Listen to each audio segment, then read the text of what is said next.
ഗുജറാത്തിലെ അഹമ്മദാബാദിൽ ഉണ്ടായ വിമാന അപകട വാർത്ത കേട്ട ഞെട്ടലിലാണ് നമ്മളെല്ലാവരും.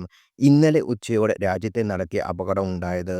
സർദാർ വല്ലഭായ് പട്ടേൽ അന്താരാഷ്ട്ര വിമാനത്താവളത്തിൽ നിന്ന് ലണ്ടനിലേക്ക് പറന്നുയർന്ന എയർ ഇന്ത്യയുടെ A17 ബോയിംഗ് 787 ഡ്രീം ലൈനാണ് ടേക്ക് ഓഫ് ചെയ്ത് നിമിഷങ്ങൾക്കുള്ളിൽ തകർന്നു വീണ് അഗ്നിഗോളമായത്. ക്യാബിൻ ക്രൂ അടക്കം 242 പേരാണ് വിമാനത്തിൽ ഉണ്ടായിരുന്നത്. യാത്രക്കാരുടെ കൂട്ടത്തിൽ മലയാളി നേഴ്സായ രജിത ഗോപകുമാറും ഉൾപ്പെടുന്നു. ഇതിനോടകം 204 മൃതദേഹങ്ങൾ കണ്ടെത്തി. മൃതദേഹങ്ങൾ ബന്ധുക്കൾക്ക് വിട്ടുകൊടുക്കാനുള്ള നടപടികൾ പുരോഗമിക്കുകയാണ്. ഇന്ത്യക്കുള്ളിലും ലോകത്ത് പലയിടത്തുമായി നിരവധി വിമാന അപകടങ്ങൾ സംഭവിച്ചിട്ടുണ്ട്. അത്തരം അപകടങ്ങളിൽ ജീവൻ നഷ്ടപ്പെട്ട സെലിബ്രിറ്റികളെ പരിചയപ്പെടാം. മലയാള സിനിമാ പ്രേമികൾക്ക് ഏറെ പ്രിയങ്കരിയായ ബാലതാരം തരുണി സച്ചിദേവാണ് ജീവൻ നഷ്ടപ്പെട്ട ഒരു വിമാന അപകടത്തിലാണ്. 2012 മെയ് 14 നേപ്പാളിലുണ്ടായ വിമാന അപകടത്തിൽ 14-കാരിയായ തരുണിക്ക് ജീവൻ നഷ്ടപ്പെട്ടത്.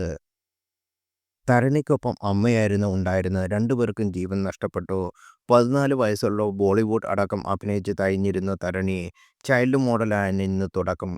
പിന്നീട് പരസ്യ ചിത്രങ്ങളിൽ അഭിനയിച്ചു. രചന എന്ന സോഫ്റ്റ് ഡ്രിങ്ക് പരസ്യത്തിലൂടെയാണ് തരുണി ആരാധകരെ സൃഷ്ടിച്ചത്. അതുകൊണ്ട് തന്നെ രചന ഗേൾ എന്ന താരം അറിയപ്പെട്ടിരുന്നു. മുംബൈയിൽ വ്യവസായി ഹരീഷ് സച്ദേവിൻ്റെയും ഗീത സച്ദേവിൻ്റെയും മകളായിരുന്നു തരുണിയുടെ ജനനം. ബായ് അവൈവേ ഫ്രെയിംസ് ഫൈറ്റ് ഗേൾ ഹൈസ്കൂളിലെ 9ാം ക്ലാസ് വിദ്യാർത്ഥിയായിരുന്നു മരിക്കുമ്പോൾ തരുണി. മലയാള സിനിമയിലൂടെയായിരുന്നു തരുണി സിനിമാ ജീവിതം ആരംഭിച്ചത്. ആദ്യ സിനിമ പൃഥ്വിരാജിനോടൊപ്പമുള്ള വെള്ളി നക്ഷത്രമായിരുന്നു. പിന്നീട് സത്യം എന്നൊരു മലയാള സിനിമ കൂടി അഭിനയിച്ചു. ശേഷമാണ് ബോളിവുഡിലേക്ക് ചേക്കേറുന്നത്. അമിതാഭ് ബച്ചനോടൊപ്പം പായുന്ന സിനിമയിൽ ഒരു കേന്ദ്ര കഥാപാത്രമായി തരുണി അവതരിക്കപ്പെട്ടു. തമിഴിൽ വെട്രിസെൽവം എന്നൊരു സിനിമയും ചെയ്തിരുന്നു. നേപ്പാൾ യാത്ര പുറപ്പെടും മുമ്പ് മരണം മുൻകൂട്ടി അറിഞ്ഞതുപോലെയാണ് തരുണി സുഹൃത്തുക്കളോട് സംസാരിച്ചത്. "ഞാൻ നിങ്ങളെ അവസാനമായി കാണുകയാണ്" എന്നാണ് യാത്ര പറഞ്ഞ തരുണി പറഞ്ഞത്രേ.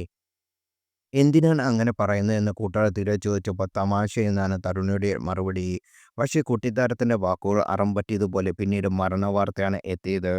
തെന്നിന്ത്യൻ താരസുന്ദരിയായ നടി സൗന്ദര്യയ്ക്ക് ജീവൻ നഷ്ടപ്പെട്ടതും ഒരു വിമാന അപകടത്തിലായിരുന്നു. 2004 ലോക്സഭാ തിരഞ്ഞെടുപ്പ് പ്രചാരണാർത്ഥം സഹോദരൻ അമർനാഥിനോടൊപ്പം ബാംഗ്ലൂരിൽ നിന്ന് കരിനഗറിലേക്ക് വിമാനയാത്ര പുറപ്പെട്ടവരായിരുന്നു സൗന്ദര്യ. പറന്നുയർന്ന് വൈകാതെ തന്നെ കാർഷിക ശാസ്ത്ര സർവകലാശാലയുടെ ക്യാമ്പസിലേക്ക് തകർന്നു വീണു. മലയാളിയായ ഒരു പൈലറ്റ് വിമാന അപകടത്തിൽ നിന്ന് മരിച്ചിരുന്നു. മരിക്കുമ്പോൾ നടി 2 മാസം ഗർഭിണിയായിരുന്നു എന്നാണ് റിപ്പോർട്ടുകൾ. നടിയുടെ മരണത്തിന് ദുരൂഹതയുണ്ടെന്ന് സംബന്ധിച്ച കേസുകൾ ഇപ്പോഴും നടക്കുന്നുണ്ട്.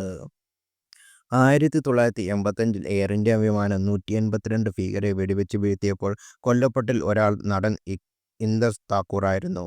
അപകടത്തിൽ 329 പേരാണ് അന്ന് കൊല്ലപ്പെട്ടത്. നടനൊപ്പം ഭാര്യയും കുട്ടികളും കൊല്ലപ്പെട്ടു. മരിക്കുമ്പോൾ വെറും 35 വയസ്സ് മാത്രമായിരുന്നു ഇന്ദ്രസ് താക്കൂറിൻ്റെ പ്രായം.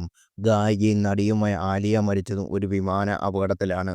2001 ഓഗസ്റ്റ് 25 ബഹമാസിൽ ഉണ്ടായ വിമാന അപകടത്തിലാണ് ആലിയയുടെ ജീവൻ പോയത്.